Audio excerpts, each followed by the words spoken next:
이번에는 연세대 활동 우수형 문항에 대해서 좀 설명을 드리도록 하겠습니다. 그 대학에서 밝혔다시피 면접 문항 스타일이 좀 바뀌었죠. 그래서 작년까지 기출 문제 스타일을 공부를 하는 거는 이제 큰 의미는 없을 것 같고, 예고가 되어 있는 형태의 문제들을 예상 문제로 많이 풀어보시는 게 도움이 될 것 같고요.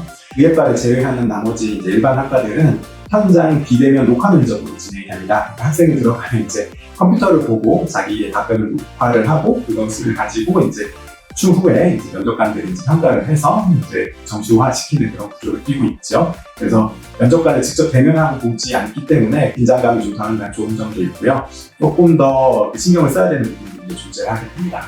일단 새로 바뀐 문제 스타일은 어떻게 되어 있냐면 인문계열, 자연계열 모두 다 공통적으로 이제 동일한 스타일의 문제를 출제를 하는 것 같고, 인문사회가 관련되어 있는 지문과 그다음에 자연과학에서 이제 추출한 어떤 지문들이 섞여 있는 문제가 되고, 그다음에 문제 스타일은 이제 기본적으로 인문계열 면접 문항 스타일을 기본적으로 따라가는 것 같습니다. 그래서 제시문을 비교 분석하고 그리고 그거를 가지고 사고를 해서 일본에서 풀었던 문제를 심화 발전시키는 스타일로 이제 2번 문제를 이제 물어보고 그다음에 3번 문제를 물어보고 이런 구조로 진행이 됩니다.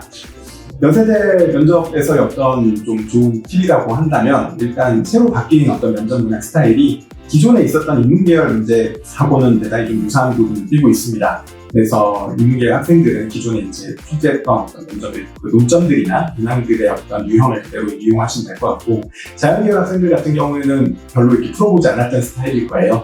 그래서 그런 부분을 좀 사전에 미리 좀 준비를 하셔야 면접에서 고득점을 노릴 수 있지 않을까 생각이 듭니다.